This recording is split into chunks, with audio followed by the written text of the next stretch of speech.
Today on Up Front, the soon-to-be White House Chief of Staff, Reince Priebus.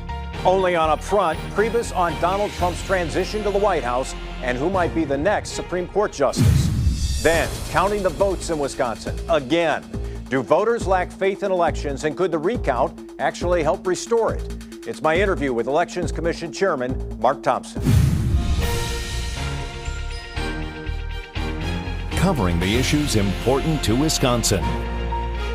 This is Up Front with Mike Goucher. Hello again, everyone, and welcome to Up Front. We begin today with Kenosha's own Reince Priebus, the Republican National Committee chairman who helped engineer Donald Trump's victory and now will be White House Chief of Staff. Reince Priebus joins us on the satellite now from Trump Tower in New York City. Chairman Priebus, good to have you back on the program. And let's begin with what's been happening here in Wisconsin, the presidential recount. Both you and the president-elect have been very critical of this recount. What specifically is it that bothers you so much about what's been happening here? Well, it's absurd. I mean, if Jill Stein was close, then I think you'd have a recount. But it's not just a matter. Look at what she got. She got about 33,000 votes. Donald Trump's over 1.7 million. It doesn't make any, there's no relief. I mean, in court, when you file a complaint, one of the defenses is even if everything you said is true, there's nothing that this court can do in order to provide you relief.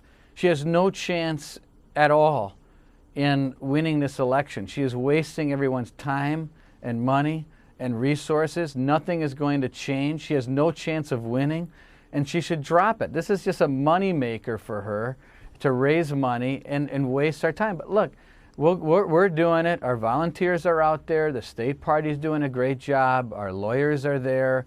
And you know what? People are going to make money. Everyone's going to get paid.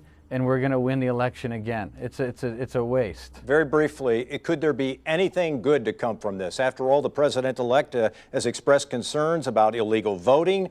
Could this possibly address some of those concerns?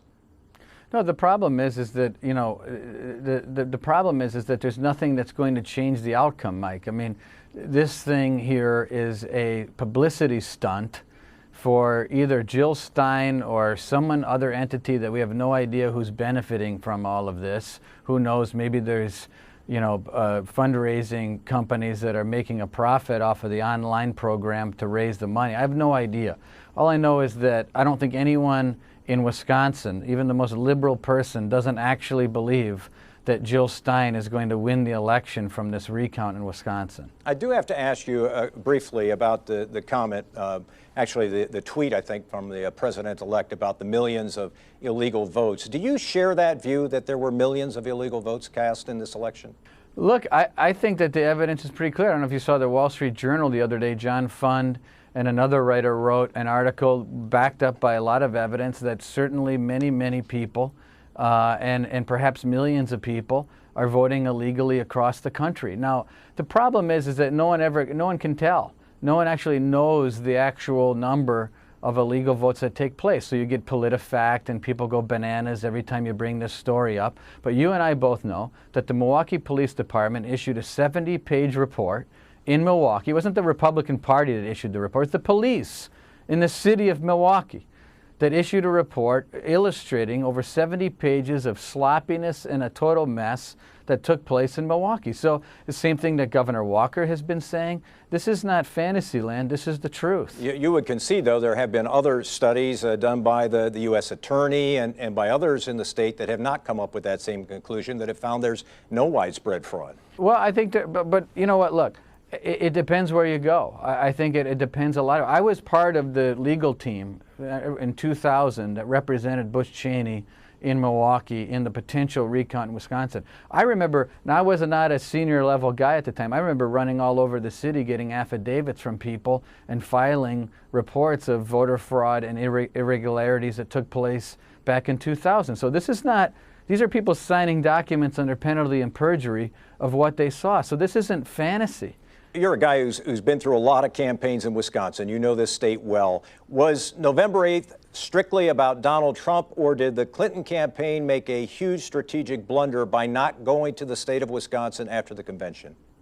Well, I think a little bit of both, but I think she was just the wrong person to represent change. I mean, I think people are frustrated. I think they saw President-elect Trump as someone genuine and real, and they liked what they saw, and people are sick and tired of promises not being kept. And he was a person that was willing to stand up for the American worker.